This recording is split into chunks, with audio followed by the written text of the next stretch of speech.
So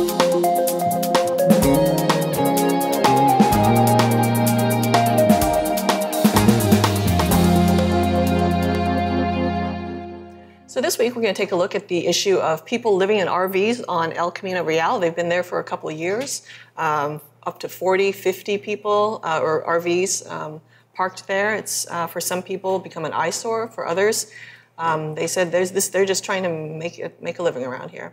So Veronica and Sierra, you went out, you talked to these residents and are here to share their stories. So who did you find inside the RVs? We found a real assortment of people living in the RVs. One of the reasons why I wanted to kind of start this project is because a lot of people drive down El Camino every day and they kind of see this long train of motorhomes and RVs and vehicles. So I really wanted to kind of get to the heart of like, well, who's in here? What are their circumstances? Are people here voluntarily or, are they been struggling with high rents? Mm-hmm. So we found a real cross-section of people from kind of all walks of life, I would say. We found families who were living in there together with their kids and their, husbands and wives living there together. Up to 10 people in one of them, right? Yeah, 10 That's incredible. in one. It was a family who had their grandmother living with them, the parents, 4 of their kids, a niece with her husband and their baby. A lot of people kind of crammed into that one RV, and they have another family who lives as well in an RV kind of relatives. Down the block. Yeah. So families, we found a young, some young couples who are also living there, who work in Silicon Valley, have full-time jobs and are living there. And then a lot of travelers, as they say. There are people who are working in construction over at the nearby, over at Stanford University has a lot of construction going on, as well as all these tech campuses that are always getting built up and all kinds of construction projects. So a real kind of variety of folks are living in their RVs. Yeah. Let's talk about some of those travelers, those construction workers. Who were they? Did they try to live here in an apartment and just ended up in an RV, or what was their situation? Yes. So there was kind of a mix. So there was one person that we spoke to, and he used to be a resident of the area and then moved out to the Central Valley. And now he's reaching retirement age and didn't want to, leave his job. So he commutes he goes to the Central Valley on the weekends and stays here for work during the week. And then there are others who live in different parts of the Bay Area in the East Bay, who, again, they have homes that are primary there in their hometowns, but commute to work here. And there was one that we spoke to who's more from the Southern California area, and pretty much has been stationary up here working on the Stanford graduate housing for, I believe it was a year, he said. Since almost a year, since last August. So, and he doesn't go back home much, even though he still has a home down there, but traveling from Southern California back up here is strenuous. Prohibitive. So, yeah. But some do go home on the weekends. Yeah, the ones who live closer, Martinez and Fresno and Modesto. There were 3 different guys who live in those areas, and they go home on the weekends. Yeah. Do they consider themselves homeless, the people who are living out there? I would say no. They don't consider themselves homeless because they have a home, but it's mobile. They can drive it around. But it has all the amenities of being in a home. You have a bed and a kitchen and working showers and, all kind of the creature comforts that you would have in your home, but you can just kind of transport it. And, a lot of these folks, the people in construction especially, they have homes. They're located in the Central Valley or another family we spoke to, they actually live in Paso Robles. Another construction work I talked to, he's from Los Banos, that area. So that's kind of their home base during the weekend. But they're living in the RV now just to save the commute time, which can be really brutal, up to like 3 hours one way. So it's just kind of a decision. I want to be closer to work during the work week. And I would say all the individuals too, it's just they see it as a home, but an alternative, form of living.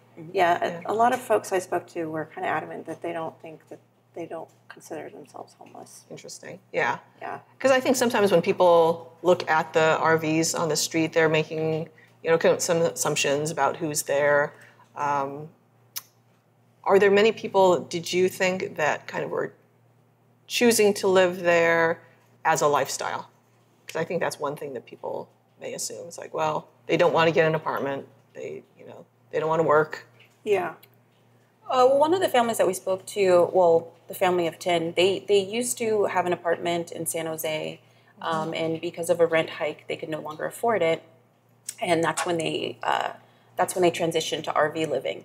And so they want to now, they're all working, all of the adults, and they want to save up enough money to eventually move out of state, somewhere that's a little bit more affordable for them, so that they can again transition back into more traditional housing. Okay. So. Yeah, and I would say, certainly, I'm sure there are some folks who kind of like the transitionatory lifestyle, being able to the nomadic life. You know. It seems like a couple of those construction workers certainly kind of enjoy that.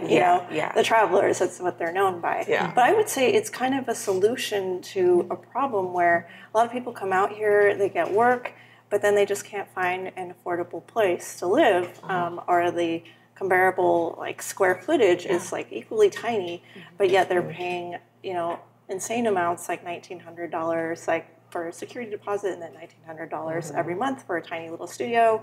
Or one gentleman I talked to, Arturo, he was paying like $500 in San Jose to share a room with two other people. Oh my gosh! So you're paying $500 to share a room with two other guys, and then having to go work these 8 to 12-hour days every day. And he just found that wasn't a healthy, lifestyle for him. Yeah. So it's kind of a solution in a lot of ways, I would say, for folks who are struggling, just trying to build up their, credit scores or their financial savings, and are able to kind of make it by and save until.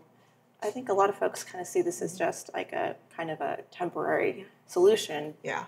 So they can kind of get back on their feet and get, a more stable housing situation. Yeah, so it's economically driven, and they're using this as kind of maybe a stopping point where they can build up their financials and get back on their feet in the sense of like more traditional housing. Mm-hmm. Yeah. So take us inside the RVs. I mean, you said it was comfortable, it's small, but what did you see when you? First of all, you were welcomed in to a number of the RVs. Yeah, several of the people we spoke to were very welcoming. One thing is, some of especially the construction workers, a lot of them had newer, a little bit more fancier RVs. Really? So and so it was nice. It was almost like a little studio apartment. They had stoves where they cook and all these things. And even had welcome mats on the outside, or on the inside when you step inside, there's like a welcome mat. Nice. And so there was that, and then there was others that were just very homey, like the family ones. They had a pull-out sofa bed and bunk beds, and it looked very homey. Mm-hmm. So it was just kind of different sites, and then some of the older, camper vans and RVs. They still were nice inside, but you could just tell that, they're older models. So, a little bit more wear and tear. Yeah. And in one of them, I think you described the living situation with the beds as sort of like a jigsaw puzzle or Tetris. Do these places feel cramped? That one in particular did, because, like I mentioned, there's bunk beds, then there was a pull-out sofa, then there was a twin-size bed, then there was like a small little kitchenette type area, and then a bedroom with another bed. So that one definitely felt cramped, but there was still like enough space to walk, and the kids were kind of running through and playing in the back room. So, and even like having scooters to go play outside. So I think that, even though it felt cramped to me, like they still found a way to make it spacious enough to where people had enough room to move around. Yeah, and they're not all in there at the same time unless they're sleeping. Yeah. A lot of times they're out and about, working and, at school and all that type of thing. Yeah. So. Some of the challenges I would think of RV living have to do with sewage, where you dump your garbage, how you just take care of the necessities like that. Did you get into any of that with the people that you talked to? How are they managing some of the more infrastructure-y needs that they have? Yeah, I would say a lot of people really wanted to share this information with us Okay. because I think they know that people walking down the street are probably wondering, like, what do they do with all their garbage and their wastewater? Yeah, no one's coming to bring it away. So they were very open in telling us, like, hey, just so you know, we do dispose of our waste responsibly.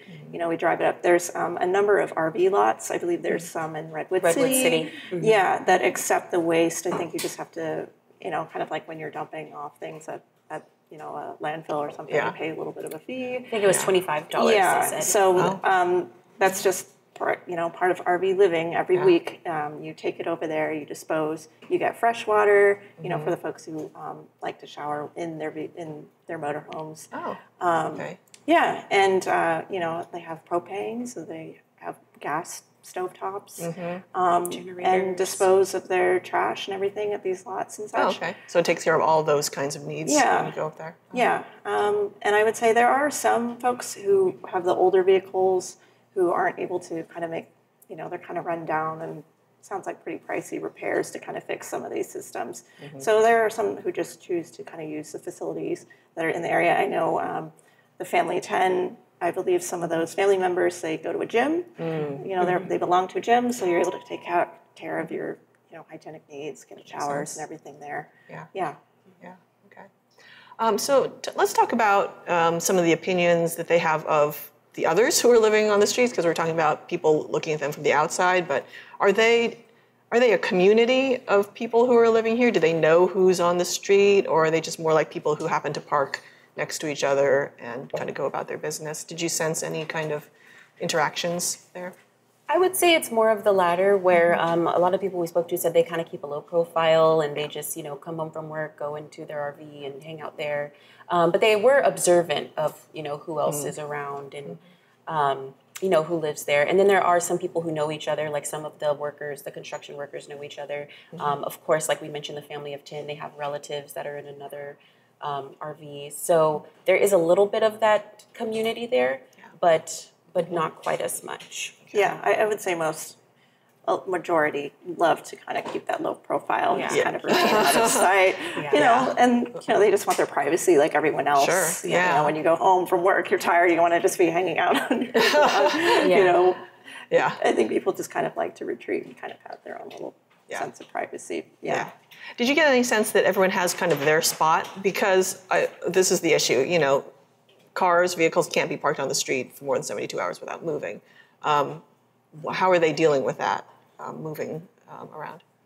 Yeah, definitely a few people that we spoke to have a spot that's where they like to park. That's especially one gentleman we spoke to, he's been parking out there since 2014. Wow. So he knows where the shade is, you know, and like the best places to park. Yeah.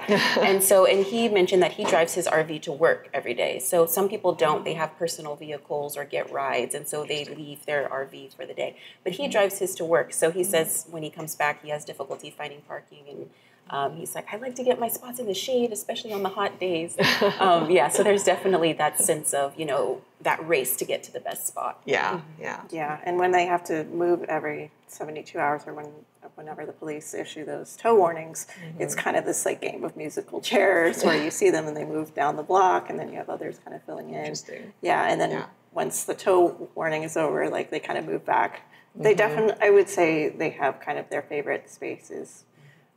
Shade is very sought after because, and if you're staying there, you know, you're getting home at 4 or 5 o'clock. It's hot afternoon sun, and you're just going to bake in there. You don't want to be running your air conditioning all the time either. So interesting.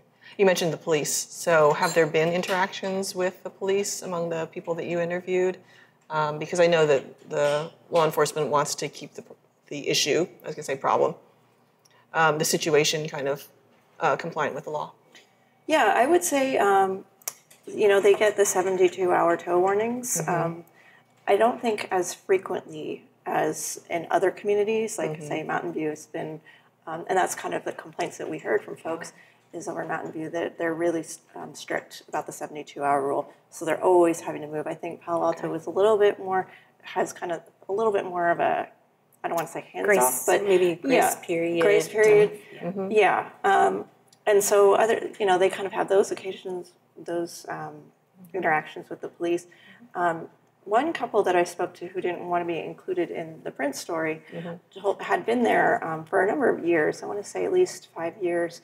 And they said it used to be, there used to be a little bit more problems with safety when they were living there. And they really felt the police presence really helped kind of conquer that and, help solve the issues with, some people who were living there who maybe had some substance abuse problems or maybe were kind of, wandering around a little bit late at night who they didn't feel comfortable with. So it sounds like that was a really positive experience. The police are looking out for any kind of crime or any kind of suspicious, people out there and making sure everyone is safe. And then, so I heard that side, and then I heard another side where, this couple that I spoke to, it's California, recreational marijuana. It's, you want to unwind, a hard day at work. But there's kind of this contrast because, California vehicle law forbids you to have any open containers of weed. And so you're susceptible for police searches. And that happened to them. And they felt really that they were just relaxing. And the police, were like banging on the doors. And they felt a little bit targeted by the police in that particular instance because they are a younger couple. They are a younger couple, but it's just kind of that. So was it a recreational vehicle? Was it a vehicle or was it a home? Yeah, and I think that's where kind of the debate comes around. So they felt like, "What? This is our home. Why are you, searching our home?" Yeah. So okay. Have there been any other passerbys who are reaching out to the folks in the RVs? I don't know if they want to help them with programs or social services or anything like that. Did anyone talk about that kind of interaction? There was one person that we spoke to who said that someone had come out and talked to them and did a survey. But she said she never saw the fruits of that labor. Like they came and they kind of never came back, and she didn't know what happened or what it was about. or what it was about. Yeah. But she's the only one I recall mentioning that there was some outreach. I would say no. It's funny, we did get people coming up, be like, "Oh, you're the second or third media organization the media's out there to talk to us." So I think the media, because it's a regional story all about how people are kind of getting by living here with high rents and high home prices. So So you did mention Mountain View. Both Mountain View and East Palo Alto have set up kind of safe parking programs. One's in the works and one's already launched. Did you get the sense that the people who are living out there would take advantage of some sort of safe parking program with services, with showers on site, all that kind of thing? Or are they just happy where they are and it's good, status quo? I would say there's two sides of that. They all want some type of more permanent parking option. But as far as the programs now that exist, they felt like that wouldn't really work for them. So the workers, from their perspective, felt like, well, with the time restrictions of if we have to be out by a certain time or we have to go in at a certain time, that might not work with our working hours. And then the families that we spoke to felt like, well, I've got to get my kids ready for school. I don't have time to worry about trying to move my RV and things like that in the mornings. So it just kind of seemed like there would be obstacles if the program was outlined similarly to that of East Palo Alto, for example. Yeah. I would think the location would be an issue too, because the Stanford construction workers, they just go right home and they're there. But the proposal for Palo Alto for a pilot program is all the way over in the Baylands. So all the way, but it's within the same city. But. And that was brought up to one of the workers. We said, he's like, I walk to work. Why would I want to move all the way down there? So it would definitely be way out of the way for some of these folks. It would just be kind of more of a hassle, I would say, than the situation there. And now, but a fair amount of folks actually were really kind of open to the idea of, if I don't know if this could even be in the works at all, but like a permit, like a parking permit, because they really don't, they want the safety and security of being able to kind of leave it there. But they're, really saying like, hey, we're we understand, we're leaving this RV here, this motorhome here. So we understand that, it's a lot to ask. And so they're really open to the idea, like, we'll pay a fee for some kind of parking permit. And I think a lot of we're also kind of wondering why there are these empty lots, right across at Stanford that weren't being occupied. So they're like, hey, we would love to, if that was an option, so we wouldn't have to go move in our there. vehicle every 72 hours or when, when you get these tow warnings, to just not have to be shuffling around all the time, but kind of put down some parking fees. Oh, well, maybe that might be a possibility for the Palo Alto program. So I'm curious, just kind of to wrap up, just your reactions after having done these interviews. Any favorite people that you encountered? Just what was it like to be interviewing the folks out there, and what did you learn? I would say I was really surprised and delighted that so many people were open, not only to like welcome us both into their homes, but also to share their stories and just kind of talk about the struggles of what it means to be living here in Silicon Valley in the Bay Area. One gentleman I spoke to, his name's Miguel. He's the gentleman whose home base is in Paso Robles, and he was just speaking. He had a full-time job. His wife had some problems with her pregnancy. Their baby was born premature and had to stay in the hospital for quite a number of weeks. And he had to quit his job to be with her. And their credit and all their bills kind of stacked up. And then he kind of had to start over again, find new work. So the Bay Area has these great opportunities, and that's what's drawing a lot of these folks. With great benefits and such. And but it's just a real shock when you get up here because there's just no affordable places for families to stay. So the RVs, the motorhomes are kind of like this temporary solution. I don't think anyone, from what I understand, truly loves living. A lot of people are joking around like, I've got to go dump everything, and it's kind of a hassle. That's the RV lifestyle.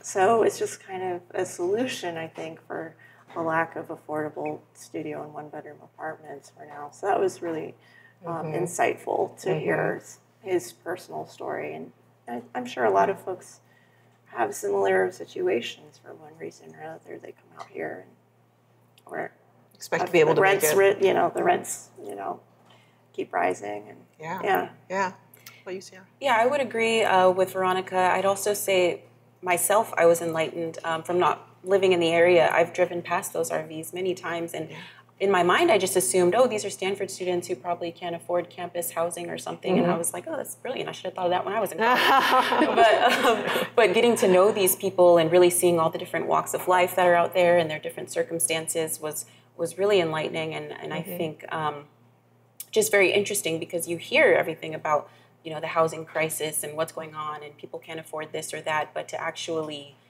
see it and how it's playing out, that was just a very interesting experience. So. Yeah, well, thank you both for putting a face on this situation and giving us a glimpse into, the people who are just trying to make it and the people who are choosing this way as kind of a home away from home. I think there's a diverse population that's out there, and we didn't know that before. So this week's cover story, I hope everyone can check that out in the Palo Alto Weekly. That wraps up this edition of Behind the Headlines. If you think there are other people who'd like to hear this discussion, you can download our podcast or share the link with them for this video. That's just hit the share button below. We'll see you next week.